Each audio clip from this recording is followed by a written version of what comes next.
Monadología. 1. La mónada de que hablaremos aquí no es otra cosa que una sustancia simple, que forma parte de los compuestos. Simple, es decir, sin partes. 2. Es necesario que haya sustancias simples, puesto que hay compuestas, porque lo compuesto no es otra cosa que un montón o agregatum de simples. 3. Allí donde no hay partes, no hay por consecuencia ni extensión, ni figura, ni divisibilidad posibles. Y estas mónadas son los verdaderos átomos de la naturaleza, y en una palabra, los elementos de las cosas. 4. No hay que temer en ningún caso la disolución, y no es concebible ninguna manera mediante la cual una sustancia simple pueda perecer naturalmente. 5. Por la misma razón, no hay tampoco ninguna mediante la cual una sustancia simple pueda comenzar naturalmente, puesto que no podría ser formada por composición. 6. Por tanto, se puede decir que las mónadas no podrían comenzar ni terminar de una vez, es decir, no podrían comenzar más que por creación y terminar más que por aniquilación. Por el contrario, aquello que está compuesto comienza y termina por partes. 7. No hay medio tampoco de explicar cómo una mónada pudiera ser alterada o cambiada en su interior por alguna otra criatura, pues no se le puede transponer nada, ni concebir en ella ningún movimiento interno que pueda ser excitado, dirigido, aumentado o disminuido dentro de ella, como ocurre en los compuestos, donde hay cambio entre las partes. Las mónadas no tienen ventanas por las cuales alguna cosa pueda entrar o salir en ellas. Los accidentes no pueden separarse ni salir fuera de las sustancias como hacían en otro tiempo las especies sensibles de los escolásticos. Por tanto, ni una sustancia ni un accidente pueden entrar desde fuera en una mónada. 8. Es necesario, sin embargo, que las mónadas posean algunas cualidades. En otro caso, no serían ni siquiera seres. Y si las sustancias simples no difirieran por sus cualidades, no habría medio de darse cuenta de ningún cambio en las cosas. Puesto que lo hay, en lo compuesto no puede venir sino de los ingredientes simples, y las mónadas, no teniendo cualidades, serían indistinguibles las unas de las otras, puesto que tampoco difieren en cantidad. Y, por consecuencia, supuesto lo lleno, cada lugar no recibiría nunca en el movimiento más que el equivalente de lo que había tenido, y un estado de cosas sería indistinguible de otro. 9. Es necesario también que cada una de las mónadas sea diferente de toda otra, porque no hay en la naturaleza dos seres que sean perfectamente el uno como el otro, y donde no sea posible encontrar una diferencia interna o fundamentada en una denominación intrínseca. 10. Doy también por concedido que todo ser creado está sujeto al cambio, y por consecuencia también la mónada creada, y también que este cambio es continuo en cada una. 11. Se sigue de lo que acabamos de decir que los cambios naturales de las mónadas vienen de un principio interno, puesto que una causa externa no puede influir en su interior. 12. Pero es necesario también que además del principio del cambio haya un detalle de lo que cambia, que haga, por decirlo así, la especificación y la variedad de las sustancias simples. 13. Este detalle debe comprender una multitud en la unidad o en lo simple, porque como todo cambio natural se hace por grados, algo cambia y algo queda, y por consecuencia es necesario que en la sustancia simple haya una pluralidad de afecciones y relaciones, aunque no haya partes en ella. 14. El estado pasajero que comprende y representa una multitud en la unidad o en la sustancia simple no es otra cosa que la llamada percepción, que se debe distinguir de la apercepción o de la conciencia, como se verá en lo que sigue. Y es en esto en lo que los cartesianos se han equivocado mucho, no habiendo tenido en cuenta para nada aquellas percepciones de las que uno no se da cuenta. Es esto también lo que les ha hecho creer que solamente los espíritus eran mónadas y que no existían las almas de las bestias ni otras entelequias, y que hayan confundido, como el vulgo, un largo desvanecimiento con la muerte en sentido riguroso, lo cual les ha hecho caer en el prejuicio escolástico de las almas totalmente separadas, e incluso han fortalecido a los espíritus mal formados en la opinión de la mortalidad de las almas. 15. La acción del principio interno que realiza el cambio o el paso de una percepción a otra puede llamarse apetición. Es cierto que el apetito no puede alcanzar siempre y por entero toda la percepción a las que tiende, mas siempre consigue algo de ella y alcanza percepciones nuevas. 16. Nosotros mismos experimentamos una multitud en la substancia simple, cuando hallamos que el menor pensamiento del que somos conscientes comprende una variedad en el objeto.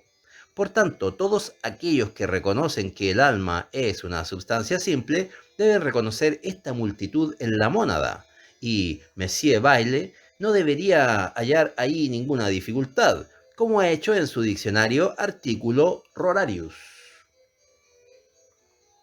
17. Por otra parte, hay que confesar que la percepción y lo que de ella depende es inexplicable por razones mecánicas, es decir, por medio de las figuras y de los movimientos.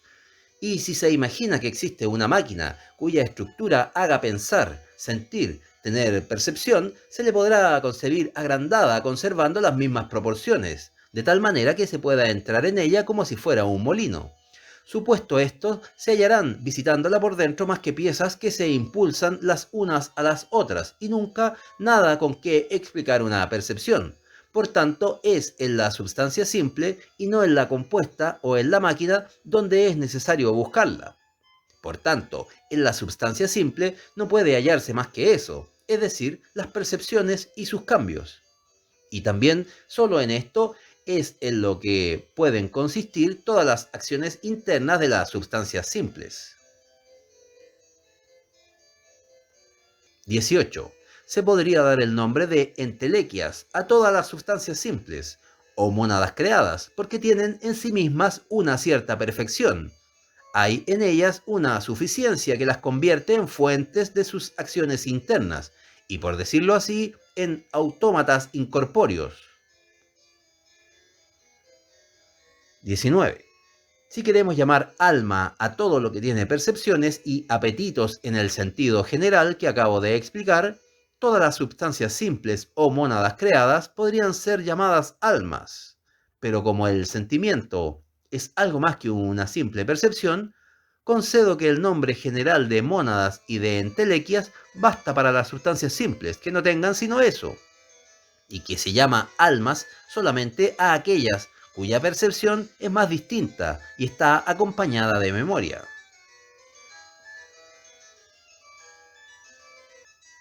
20. Pues experimentamos en nosotros mismos un estado en el cual no nos acordamos de nada y no tenemos ninguna percepción distinta, como cuando sufrimos un desmayo o cuando estamos dominados por un sueño profundo en el que no soñamos nada. En este estado, el alma no difiere sensiblemente de una simple mónada, pero como este estado no es duradero y como ella sale de él, esta es algo más. 21. Y no se sigue de esto que la substancia simple no tenga ninguna percepción. Esto no puede ser por las razones antedichas, porque lo mismo que no podría perecer, tampoco podría subsistir sin alguna afección, que no es otra cosa que su percepción. Pero cuando hay una gran multitud de pequeñas percepciones, donde nada hay distinto, se aturde uno, como cuando se gira continuamente en un mismo sentido muchas veces seguidas. Sobreviene a causa de ello un vértigo que puede hacer que nos desvanezcamos o que no nos deje distinguir nada. Y la muerte puede ocasionar este estado durante algún tiempo a los animales. 22. Y como todo estado presente de una sustancia simple es naturalmente una consecuencia de su estado precedente, de este modo su presente está preñado del porvenir. 23. Así pues, Como una vez despertado de su desvanecimiento uno se apercibe de sus percepciones, es necesario que las haya tenido inmediatamente antes, aunque no se haya apercibido de ellas, porque una percepción no puede venir naturalmente más que de otra percepción, como un movimiento no puede venir naturalmente más que de un movimiento. 24. Por esto se ve que si nosotros no tuviéramos nada de distinto y, por decirlo así, notable, y de un más alto gusto en nuestras percepciones, estaríamos siempre en un desvanecimiento, y este es el estado de las mónadas completamente desnudas. 25.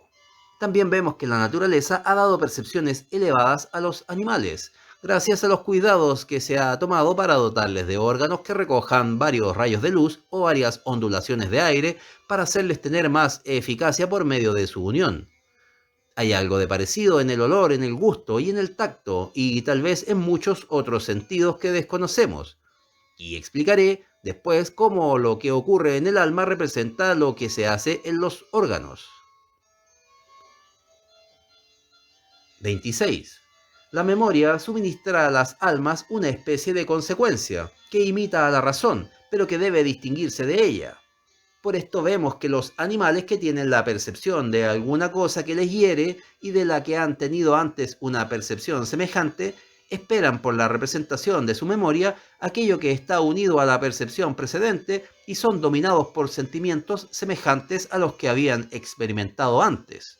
Por ejemplo, cuando se enseña el bastón a los perros, se acuerdan del dolor que les ha causado y aúllan y huyen. 27. Y la imaginación fuerte que le hiere y conmueve viene o de la magnitud o de la multitud de las percepciones precedentes, porque muchas veces una impresión fuerte hace una sola vez el efecto de una larga costumbre o de muchas percepciones medianas reiteradas. 28. Los hombres actúan como las bestias en cuanto que las consecuencias de sus percepciones no se realizan más que por el principio de la memoria, o no actúan sino como los médicos empíricos, que tienen una simple práctica sin teoría, y no somos más que empíricos en las 3/4 partes de nuestras acciones. Por ejemplo, cuando se espera que amanecerá un nuevo día, se actúa en empírico, porque esto ha ocurrido siempre así hasta ahora. Solo el astrónomo es el que lo juzga por la razón. 29. Pero el conocimiento de las verdades necesarias y eternas es el que nos distingue de los simples animales y nos hace tener la razón y las ciencias, elevándonos al conocimiento de nosotros mismos y de Dios. Y esto es lo que es llamado en nosotros alma razonable o espíritu. 30. También es por el conocimiento de las verdades necesarias y por sus abstracciones, por lo que somos elevados a los actos reflexivos, que nos hacen pensar en el llamado yo, y considerar que esto o aquello se halla en nosotros, y ocurre que, pensando en nosotros, pensamos en el ser, en la substancia, en lo simple y en lo compuesto, en lo inmaterial y en Dios mismo, concebiendo que lo que es limitado en nosotros, en Él no tiene límites. Y estos actos reflexivos suministran los principales objetos de nuestros razonamientos. 31. Nuestros razonamientos están fundados sobre dos grandes principios, el de contradicción, en virtud del cual juzgamos falso lo que implica contradicción y verdadero lo que es opuesto o contradictorio a lo falso. 32. Y el de razón suficiente, en virtud del cual consideramos que no podría hallarse ningún hecho verdadero o existente ni ninguna enunciación verdadera sin que haya una razón suficiente para que así sea, y no de otro modo, aunque estas razones en la mayor parte de los casos no pueden ser conocidas por nosotros. 33. Hay dos clases de verdades, las de razonamiento y las de hecho. Las verdades de razonamiento son necesarias, y su opuesto es imposible, y las de hecho son contingentes, y su opuesto es posible. Cuando una verdad es necesaria, se puede hallar su razón por medio de análisis, resolviéndola en ideas y verdades más simples hasta que se llega a las primitivas. 34. Así es como los matemáticos reducen los teoremas de especulación y los cánones de práctica por medio del análisis a las definiciones, axiomas y preguntas. 35. Hay por último ideas simples cuya definición no puede darse. Hay también axiomas y preguntas, o en una palabra, principios primitivos, que no pueden ser probados y que no necesitan de ello, y son las enunciaciones idénticas, cuyo opuesto contiene una contradicción expresa. 36. Pero la razón suficiente debe hallarse también en las verdades contingentes o de hecho, es decir, en la serie de las cosas que se hallan repartidas por el universo de las criaturas, en la cual la resolución en razones particulares podría llegar a un detalle sin límites a causa de la inmensa variedad de las cosas de la naturaleza y de la división de los cuerpos al infinito. Hay una infinidad de figuras y de movimientos presentes y pasados que entran a formar parte de la causa eficiente de mi escritura presente. Y hay una infinidad de pequeñas inclinaciones y disposiciones de mi alma, presentes y pasadas, que entran a formar la causa final. 37. Y como todo este detalle comprende otros contingentes anteriores o más detallados, cada uno de los cuales requiere a su vez un análisis semejante para dar razón a ellos. No se adelanta nada, y es necesario que la razón suficiente o última esté fuera de la sucesión o series de este detalle de las contingencias, por infinito que pudiera ser. 38. Y así la razón última de las cosas debe estar en una sustancia necesaria, en la cual el detalle de los cambios no esté sino eminentemente como en su origen, y esto es lo que llamamos Dios. 39. Siendo esta sustancia una razón suficiente de todo este detalle, el cual está enlazado por todas partes, no hay más que un Dios, y este Dios basta. 40. Se puede juzgar también que esta sustancia suprema, que es única, universal y necesaria, la cual no tiene nada fuera de ella que sea independiente de ella, y siendo una consecuencia simple del ser posible, debe ser incapaz de límites y debe contener tanta realidad como sea posible. 41. De donde se sigue que Dios es absolutamente perfecto, no siendo otra cosa la perfección sino la magnitud de la realidad positiva, tomada precisamente dejando aparte los límites o lindes en las cosas que los tienen. Y allí donde no hay límites, es decir, en Dios, la perfección es absolutamente infinita. 42. Se sigue también que las criaturas tienen sus perfecciones por la influencia de Dios, pero que tienen sus imperfecciones por su propia naturaleza, incapaz de existir sin límites. Por esto es por lo que se distinguen de Dios. 43. También es verdad que en Dios radica no solo el origen de las existencias, sino también el de las esencias, en tanto que reales, o de lo que de real hay en la posibilidad. Y esto es así porque el entendimiento de Dios es la región de las verdades eternas, o de las ideas de que dependen, y que sin Él no habría nada real en la posibilidad, y no solo nada de existente, sino tampoco nada de posible. 44. Porque es necesario que, si hay una realidad en las esencias o posibilidades, o bien en las verdades eternas, esta realidad esté fundamentada en algo existente y actual, y por consecuencia en la existencia del ser necesario, en el cual la esencia implica la existencia, o al cual basta ser posible para ser actual. 45. Por tanto, solo Dios, o el ser necesario, tiene este privilegio, que es preciso que exista si es posible. Y como nada puede estorbar la posibilidad de la que no implica límite alguno ni ninguna negación, y por consecuencia ninguna contradicción, basta esto solo para conocer la existencia de Dios a priori. También lo hemos probado por la realidad de las verdades eternas, pero también acabamos de probarlo a posteriori, puesto que existen seres contingentes que no tienen su razón última o suficiente más que en el ser necesario, el cual tiene la razón de su existencia en sí mismo. 46. No hay que imaginar, sin embargo, como algunos, que las verdades eternas, siendo dependientes de Dios, son arbitrarias y dependen de su voluntad, como parece haber supuesto Descartes y después Messier Poiret. Esto no es verdadero más que en el caso de las verdades contingentes, cuyo principio es la conveniencia o la elección de lo mejor. Por el contrario, las verdades necesarias dependen solo de su entendimiento y son su objeto interno. 47. Solo pues Dios es la unidad primitiva o la sustancia simple originaria, del cual son producciones todas las mónadas creadas o derivadas, y nacen, por decirlo así, por fulguraciones continuas de la divinidad, de momento en momento, limitadas por la receptividad de la criatura, para quien es esencial ser limitada. 48. En Dios hay potencia, que es el origen de todo. Después el conocimiento, que contiene el detalle de las ideas.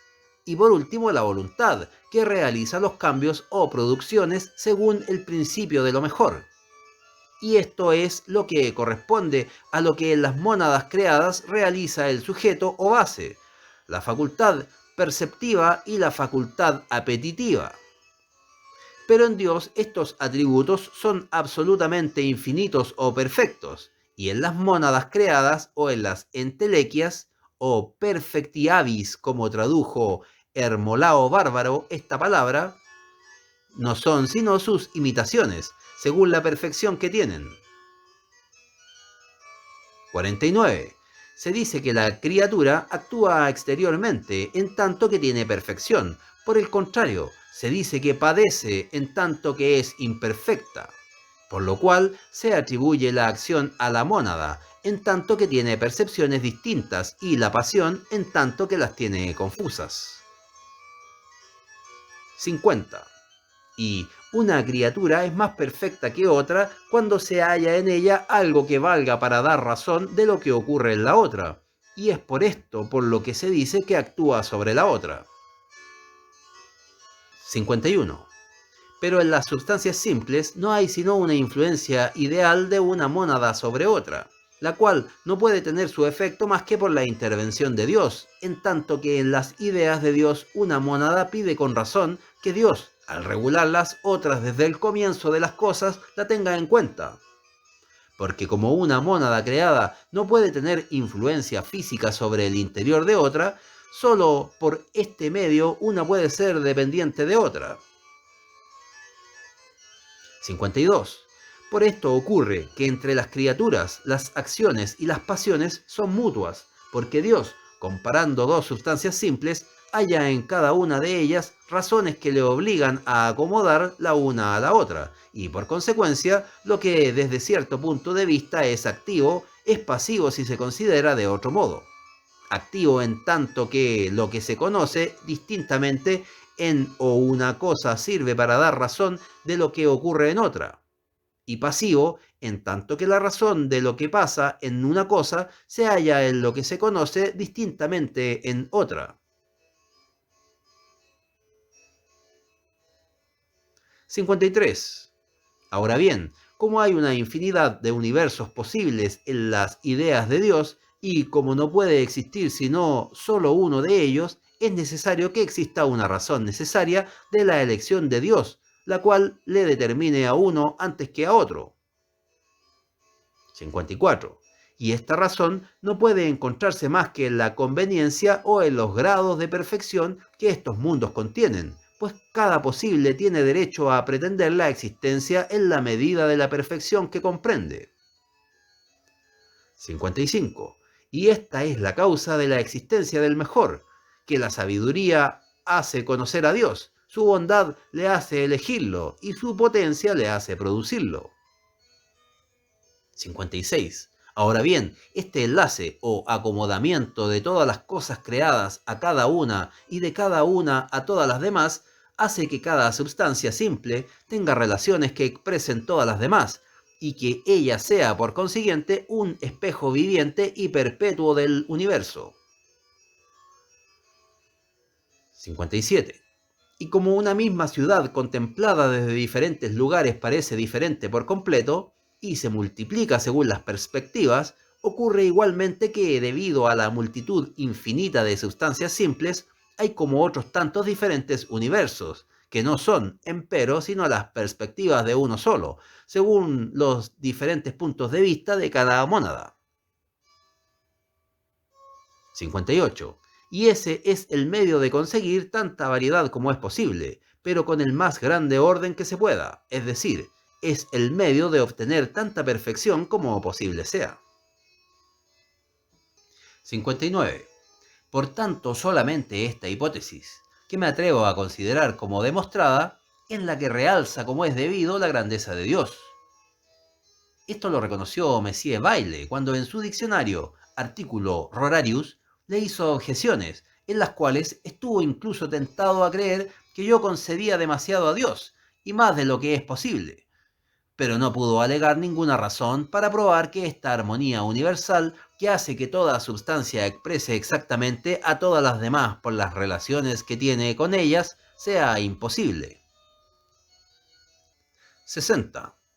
Por otra parte, se ven en lo que acabo de indicar, las razones a priori de por qué las cosas no podrían ser de otra manera, pues Dios, regulando el todo, ha tenido en cuenta a cada una de las partes y particularmente a cada una de las mónadas, cuya naturaleza, por ser representativa, no podría limitarla nada a representar solamente una parte de las cosas, aunque sea verdadero que esta representación no es más que confusa en cuanto al detalle de todo el universo, y no puede ser distinta sino en una pequeña parte de las cosas, es decir, en aquellas que están más próximas, a aquellas que son más grandes en relación con cada una de las mónadas. De otro modo, cada mónada sería una divinidad. No es en el objeto, sino en la modificación del conocimiento del objeto en lo que las mónadas son limitadas. Todas ellas van confusamente al infinito, al todo, pero están limitadas y distinguidas por los grados de las percepciones distintas. 61.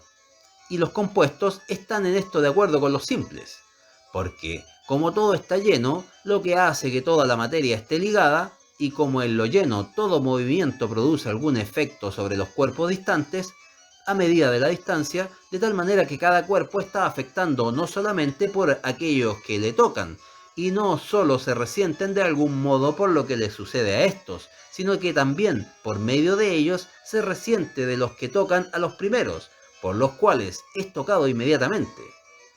De donde se sigue que esta comunicación se transmite a cualquier distancia que sea. Y por consiguiente, todo cuerpo se resiente de todo lo que se haga en el universo, de tal modo que aquel que lo ve todo podría leer en cada uno lo que ocurre en todas partes, e incluso lo que ocurre y lo que ocurrirá, advirtiendo en el presente lo que está alejado, tanto según los tiempos como según los lugares. Pero un alma no puede leer en sí misma más que lo que se le representa distintamente. No sabría desplegar de una vez todos sus repliegues porque se extienden al infinito.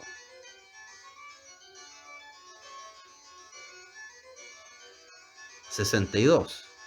Por tanto, aunque cada mónada creada representa al universo entero, representa más distintamente al cuerpo que le afecta particularmente, y del cual constituye la entelequia.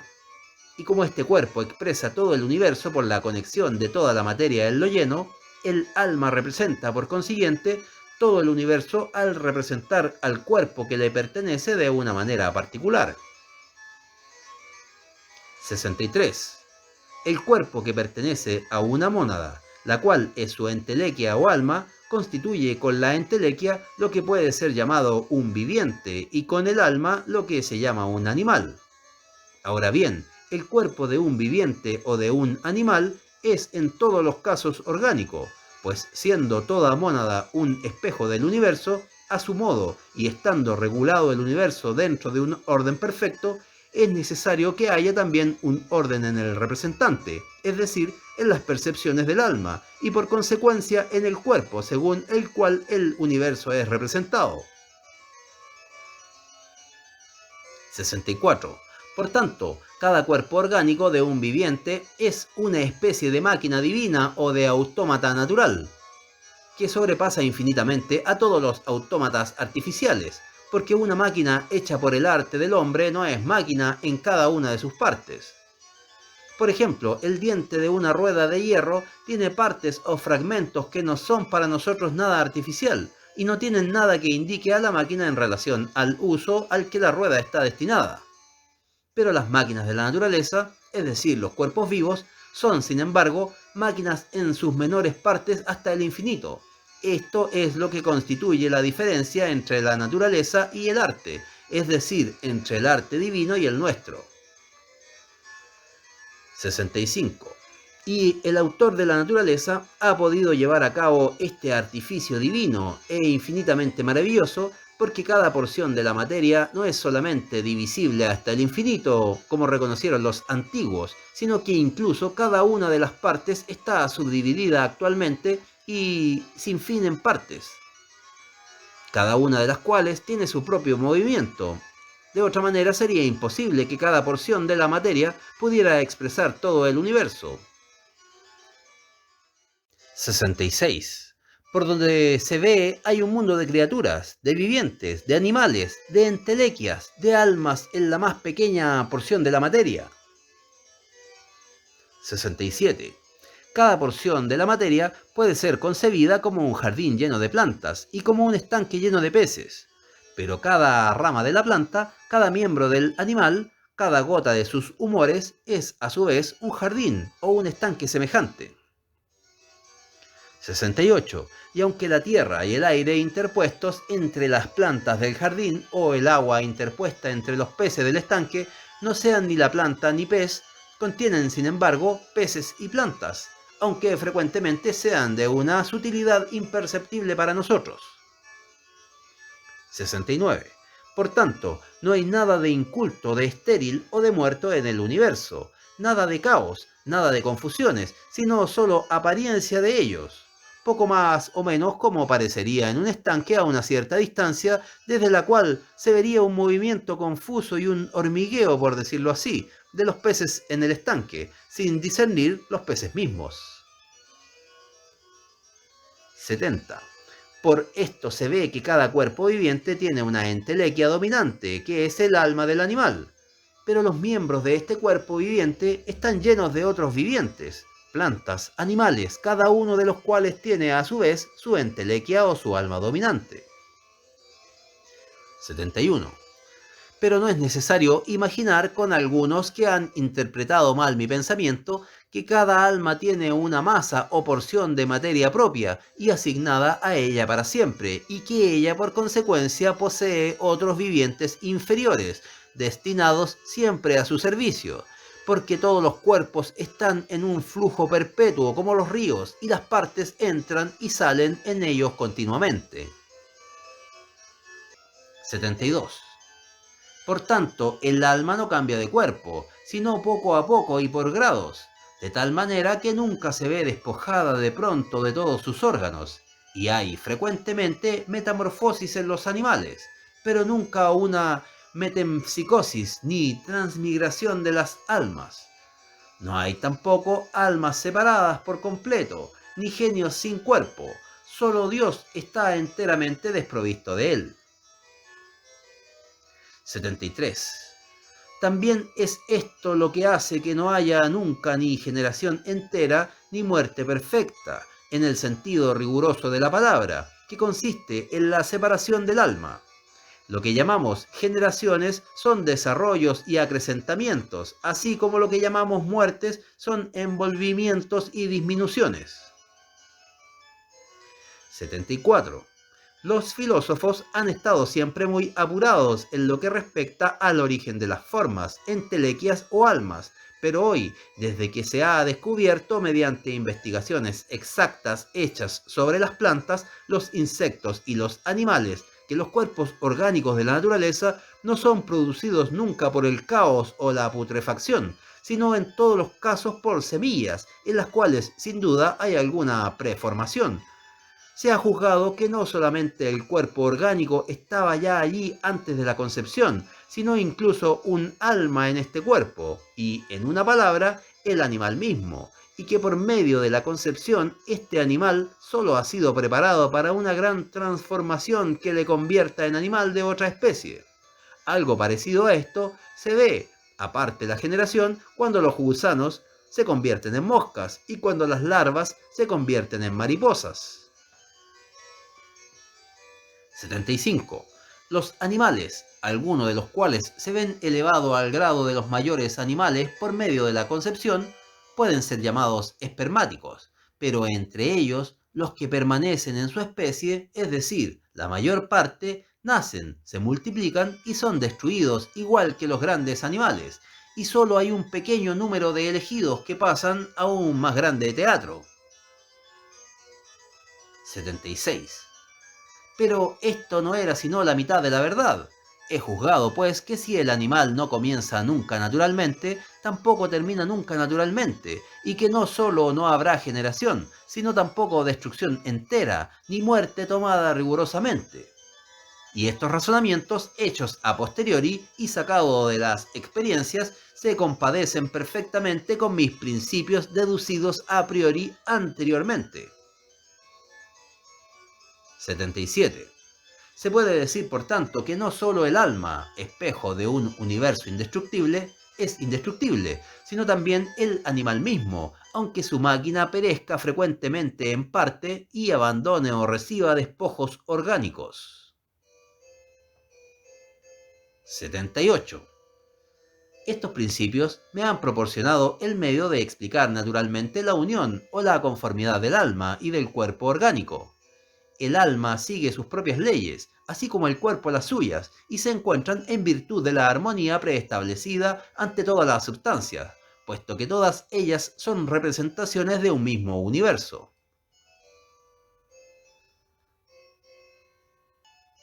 79. Las almas actúan según las leyes de las causas finales, por apeticiones, fines y medios. Los cuerpos actúan según las leyes de las causas eficientes o de los movimientos, y los dos reinos, el de las causas eficientes y el de las causas finales, son armónicos entre sí. 80. Descartes ha reconocido que las almas no pueden dar fuerza a los cuerpos, porque hay siempre la misma cantidad de fuerza en la materia. Ha creído, sin embargo, que el alma podía cambiar la dirección de los cuerpos. Pero esto era porque en su tiempo no se conocía la ley de la naturaleza que expresa la conservación de la misma dirección total en la materia. Si él se hubiera dado cuenta, habría caído en mi sistema de la armonía preestablecida. 81. Este sistema hace que los cuerpos actúen como si, por imposible, no hubiera almas, y que las almas actúen como si no hubiera cuerpos, y que ambos actúen como si el uno influyera sobre el otro. 82. En cuanto a los espíritus o alma razonable, aunque yo hallo que en el fondo hay la misma cosa en todos los vivientes y animales, como acabamos de decir, a saber que el animal y el alma no comienzan más que con el mundo y no terminan más que con el mundo, hay empero esto de particular en los animales racionales, que sus pequeños animales espermáticos, en tanto que solo son esto, tienen solo almas ordinarias o sensitivas, pero desde el momento en que ellos son elegidos, por decirlo así, alcanzan por una concepción actual la naturaleza humana, y sus almas sensitivas son elevadas al grado de la razón y a la prerrogativa de los espíritus. 83. Entre otras diferencias que hay entre las almas ordinarias y los espíritus, de las que ya he señalado una parte, hay todavía esta, que las almas en general son espejos vivientes o imágenes del universo de las criaturas, pero que los espíritus son, además, imágenes de la divinidad misma o del propio autor de la naturaleza, capaces de conocer el sistema del universo y de imitar algo de él mediante muestras arquitectónicas, siendo cada espíritu como una pequeña divinidad en su departamento. 84. Esto es lo que hace que los espíritus sean capaces de entrar en una manera de sociedad con Dios, y que Él es con respecto a ellos no solamente lo que es un inventor con relación a su máquina, como lo es Dios en relación con las otras criaturas, sino también lo que es un príncipe con relación a sus súbditos, o un padre con respecto a sus hijos. 85. De lo cual es fácil concluir que el conjunto de todos los espíritus debe componer la ciudad de Dios, es decir, el más perfecto estado posible bajo el más perfecto de los monarcas. 86. Esta ciudad de Dios, esta monarquía verdaderamente universal, es un mundo moral dentro de un mundo natural. Y lo que hay más elevado y más divino en las obras de Dios, y es en Él donde verdaderamente se asienta la gloria de Dios, puesto que no la habría si su grandeza y su bondad no fueran conocidas y admiradas por los espíritus. También en relación a esta ciudad divina, tiene propiamente la bondad, en tanto que su sabiduría y su potencia se manifiestan por todas las partes. 86. Esta ciudad de Dios, esta monarquía verdaderamente universal, es un mundo moral dentro del mundo natural. Y lo que hay más elevado y más divino en las obras de Dios, y es en él donde verdaderamente se sienta la gloria de Dios, puesto que no la habría si su grandeza y su bondad no fueran conocidas y admiradas por los espíritus. También en relación a esta ciudad divina tiene propiamente la bondad, en tanto que su sabiduría y su potencia se manifiestan por todas partes. 87. Del mismo modo que hemos establecido anteriormente una armonía perfecta entre los dos reinos naturales, el de las causas eficientes y el de las causas finales, debemos señalar aquí aún otra armonía entre el reino físico de la naturaleza y el reino moral de la gracia, es decir, entre Dios, considerado como arquitecto de la máquina del universo, y Dios, considerado como monarca de la ciudad divina de los espíritus. 88.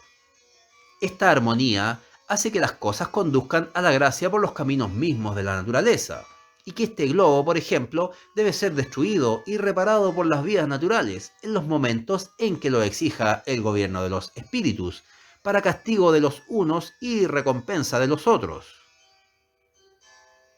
89. Se puede decir también que Dios, como arquitecto, satisface en todo a Dios, como legislador, y que por tanto los pecados deben llevar consigo su castigo por el orden de la naturaleza, y en virtud de la misma estructura mecánica de las cosas, y que asimismo las buenas acciones obtendrán sus recompensas por caminos mecánicos en relación a los cuerpos, aunque esto no pueda ni deba suceder siempre en el momento. 90.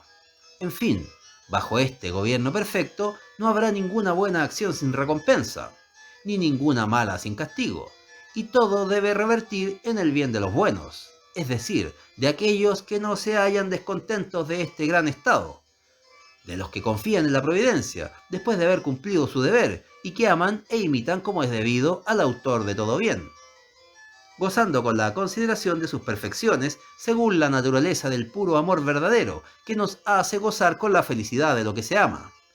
Esto es lo que hace que las personas sabias y virtuosas trabajen en todo lo que parece conforme a la voluntad presunta o antecedente de Dios, y que se contenten, sin embargo, con lo que Dios hace llegar efectivamente por su secreta voluntad consecuente o decisiva, reconociendo que, si nosotros pudiéramos entender suficientemente el orden del universo, hallaríamos que sobrepasa los deseos de los más sabios, y que es imposible hacerle mejor de lo que es, no solo para el todo en general, sino incluso para nosotros mismos en particular.